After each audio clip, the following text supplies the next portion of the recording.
Eh, tumataas pa yan. Ayun oh, tumaas na yan.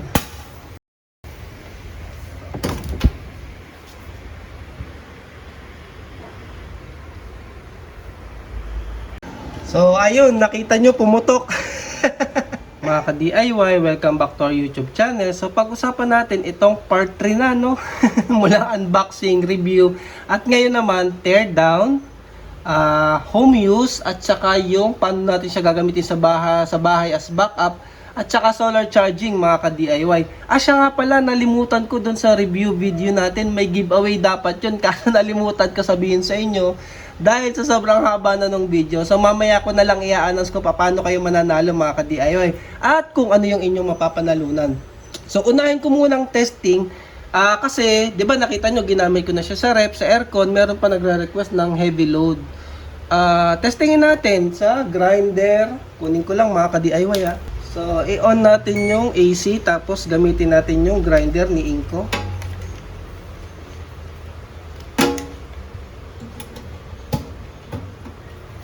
So, kaya ba yung Inco? Nasaan na ba yung switch nito?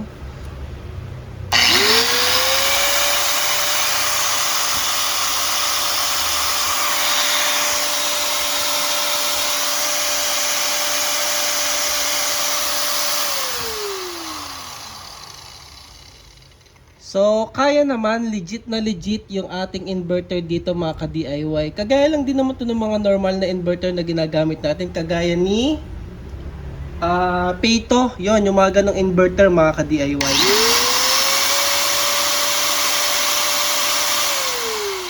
So, easy lang. Kayang-kaya niya yung grinder, 600 watts. 500 to 600 watts, mga ka-DIY.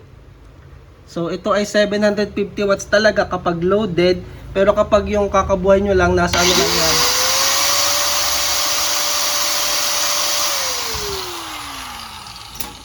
So, kayang-kaya niya, 500 to 600 watts. Ayan na, heavy load na yan, mga ka-DIY. Kahit continuous yan, tingin ko kaya naman. So, hindi ka naman gagamit ang grinder eh. Pero sa bahay, gusto ko tong gamitin. Ipapower niya yung buong bahay namin, mga ka-DIY. So, gumawa ako dito ng plug-to-plug na wire, ha. So, ito lang kasi yung nahanap ko dito sa bahay. Pwede naman kayong bumili yung plug mismo para i-DIY nyo na lang. Ito, para lang magawa ko na ngayon, pinutol ko na lang itong mga power cord na to, tapos pinagdugtong ko, mga ka-DIY. So, halimbawa, nag-brown out, paano ko siya gagamitin sa bahay? So, i-simulate ko yung brown out, papatayin ko yung aming main. So, kapag gagawin nyo to, kahit brown out, patayin nyo rin yung main, ha. So, ayan. Patay na, wala na tayong kuryente, namatay na yung ilaw, mga ka-DIY, pati yung electric fan. So ngayon, ipapower ko yung bahay gamit itong ating Galaxy 1000 Lite. So paano? Etong wattmeter na to, nakasaksak to sa outlet, dun sa outlet sa bahay. So ikakabit nyo dyan yung isang plug, and then yung isang plug, pwedeng wala to, ha.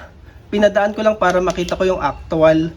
So ito, isasaksak nyo na to sa outlet sa bahay nyo, and then yung isa sa likod ng ating power station. So ayan, makikita nyo nagkaroon na ng power. Lumiwanag na, may ilaw na, may electric pa na. So yung bahay namin, mga ka-DIY, gumagana na siya gamit yung ating Galaxy 1000 Lite na power station. So nakikita nyo yung actual.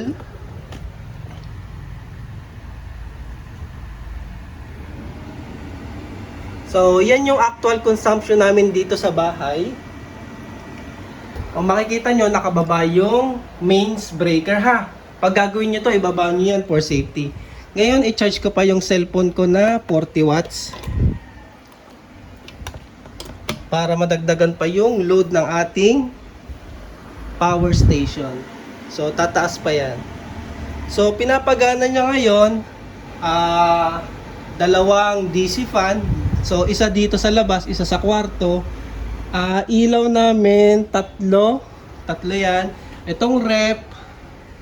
So, lahat yan gumagana gamit ang ating power station. Kasi nga, brown out tayo, pinatay ko na yung mains breaker, mga ka-DIY. So, sa actual, nasa 127 watts. 140. So, 136. So ayan, gumagana na yung buong bahay. Kapag nagkaroon ng brownout, ganyan na yung setup. Gawa lang kayo nung plug to plug na wire mga ka-DIY, then saksak nyo lang sa outlet. So ngayon, habang ginagamit na natin siya, pinapagana yung bahay, ikabit na natin din sa solar mga ka-DIY. Kasi may 600 watts ako sa lawas. Kailangan nyo lang XT60 tsaka MC4 connector. So ito ginawa ko lang, pero may nabibili rin naman ito online. Ginawa ko lang mahaba kasi nasa labas yung ano ko yung solar setup, kaya hinabaan ko. So pinatay ko na yung grid tie inverter ko. Ngayon irekta na natin dito yung ating solar. So from grid tie, ito na yung ating solar panel mga ka-DIY. Tinanggal ko muna dito sa ating grid tie inverter. Ito yung 600 watts. Ayun. Kung naalala nyo, apat na 150 watt solar panel yan mga ka-DIY. So ngayon gagamitin natin sa ating power station. So ayan, isaksak natin yung MC4. Aabot ba?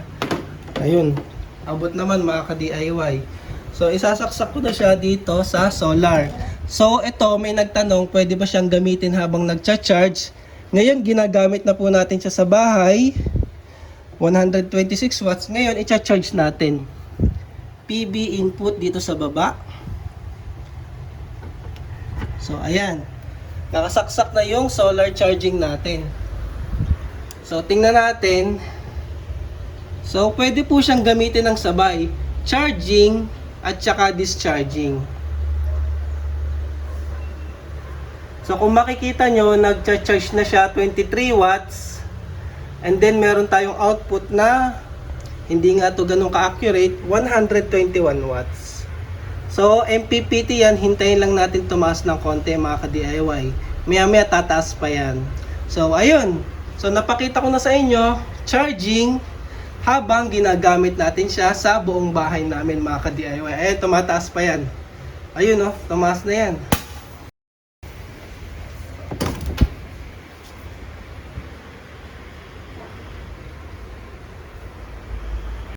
So ayun, nakita nyo pumutok. Mga ka-DIY, hindi ko kasi chinek. Yung series voltage pala nung apat na yun ay umaabot ng 94 volts. So ayun 94 volts. So nasunog yung ating MPPT charging. So kasalanan ko yan mga ka-DIY, kaya kailangan ko siyang buksan para makita anong pyesa yung pumutok. May umusok So wag nyo akong tutularan mga ka-DIY. So pagkakamali ko yon, hindi ko chinek. Kasi nag-expect ako, hindi ko tanda kung ilan Nagtataka ko bakit ang taas ng voltage niya. So ito double check ko yan, bakit tumaas ng ganyang kataas yung output voltage ko. Galing sa aking solar panel mga ka-DIY. Update mga ka-DIY, mga ilang minutes na yung load natin sa bahay ay 188 watts. 186 watts yung konsumo ng bahay. Ngayon, gumagana pa naman siya. Yung pumutok at umusok kanina mga ka-DIY ay sa charging. Buti separate naman yung system na yon. So, okay pa rin yung output natin.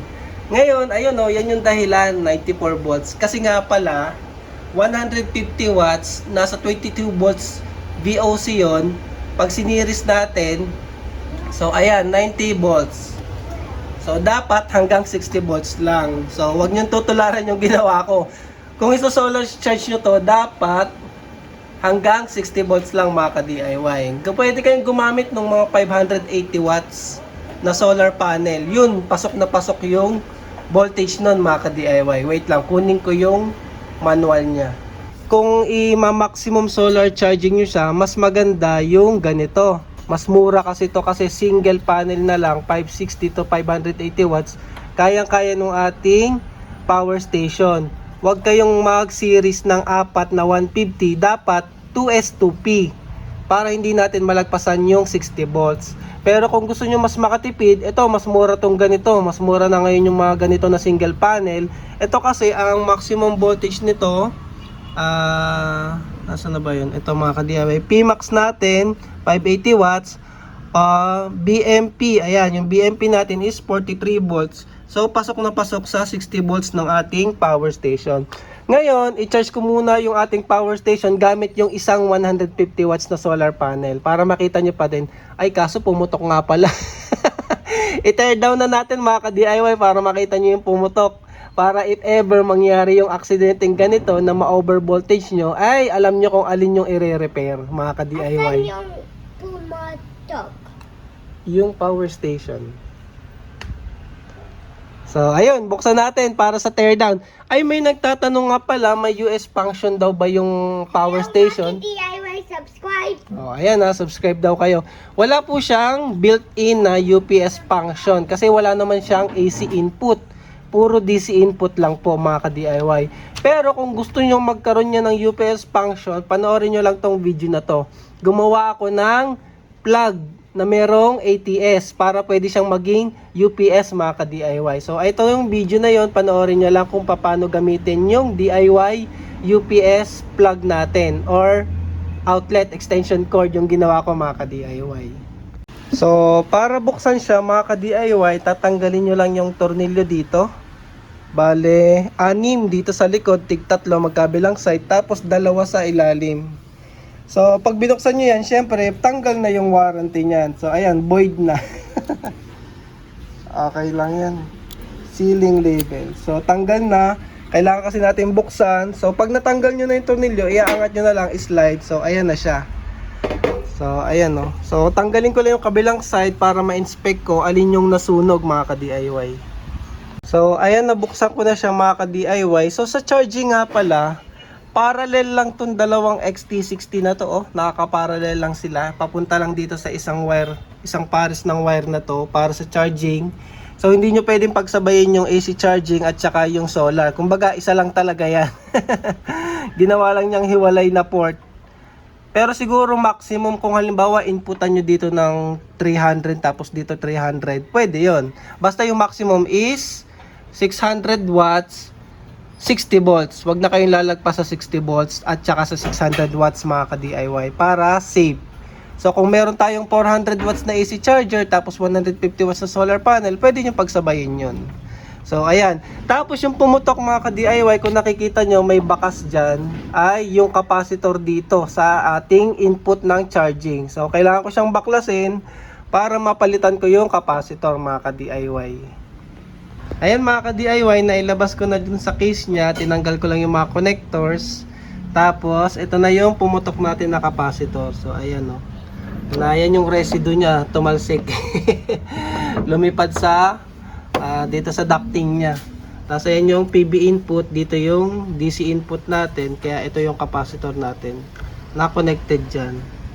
So, ayan yung kailangan kong palitan. So, ayan, natanggal ko na siya.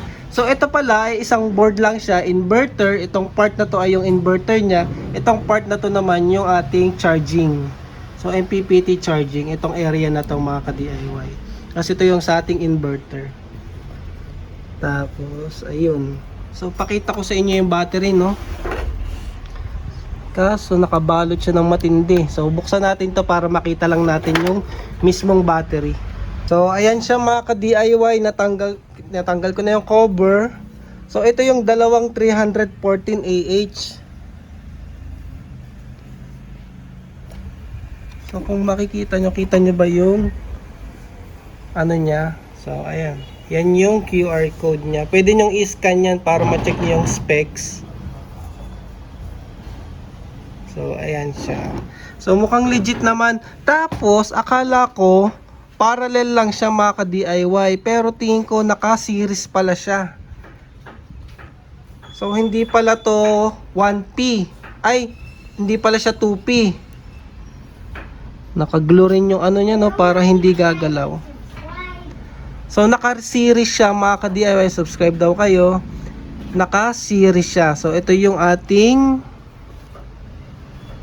nasaan kaya main positive? Ito yung ating main positive. So main positive natin yan, tapos naka-series, negative, positive, and then ito yung negative. So dalawang 314AH, mukhang legit naman, no? Tapos naka-ano siya, naka-enclose dito sa ating metal para hindi siya magbublot, merong compression. Tsaka ayan, may brace siya na ganito mga ka-DIY. Solid yung pagkaka-build sa kanya. Ako yung hindi solid kasi pinaputok ko yung capacitor. So, ayan. Ay, pag naayos ko yung capacitor mga ka-DIY, buuin ko ulit and then i-test natin, i-charge na lang kung gagana pa yung charging. Sana walang ibang nasira, no? Sana yung capacitor lang. So, ayan na yung teardown natin mga ka-DIY. Hindi ko natatanggalin yung battery, ha. Ay, tatanggalin ko rin pala kasi kailangan ko tanggalin yung capacitor. So, ayun. Balikan ko kayo maya-maya mga ka-DIY. So, ayan mga ka-DIY. Ito na yung capacitor na pumutok. So, kita nyo nakaumbok siya. Kasi nga, lumagpas tayo sa 60 volts. Eh, itong capacitor na to hanggang 63 volts lang mga ka-DIY. Ngayon, ang problema ko, umorder pa ako sa Shopee ng replacement capacitor. Wala naman ibang nasira base sa observation ko. Yun lang. So, wala naman ako nakitang sunog. So, may nakita ba kayong sunog mga ka-DIY? So, wala naman ako nakikitang sunog. Medyo nahirapan na ako tanggalin. Pero, okay lang naman. Hindi ko naman nasira. So, ayan. Yun lang. Ang tingin ko pala dito, walang BMS, no, yung battery. So, siguro built-in na sa circuit niya yung protection niya. Pero dito, meron namang fuse, mga ka-DIY.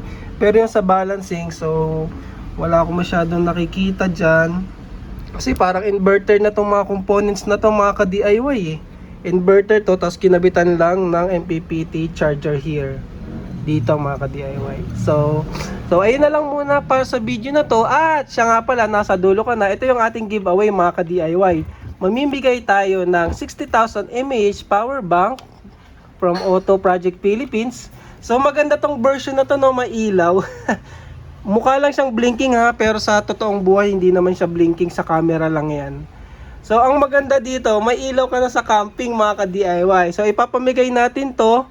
Comment lang kayo ng 100k subs. 100k subs doon sa review video natin. Yung sinundang video nito mga ka-DIY. Dito, comment din kayo ng 100 subs. Iba naman, may isa pa akong ipapamigay. Inverter naman, kaso nahanapin ko pa eh. May ipapamigay akong inverter mga ka-DIY. So, power inverter yon. 100k nga, 100k subs. So, comment kayo 100k subs dito sa video na to at saka dun sa isang video natin nung nakaraan mga ka-DIY, yung ating full review video. So, comment kayo para may dalawang chance of winning kayo. Either power bank or power inverter. Nasaan ba yun? Sa ilalim ata eh. Ito, yan, yung inverter na yan mga ka-DIY. So, yun yung mapapanalunan nyo sa ating giveaway. So, ayun. Update ko na lang kayo kapag okay na tong capacitor at napalitan ko na mga ka-DIY. So, yun lang para sa video na to. Thank you for watching.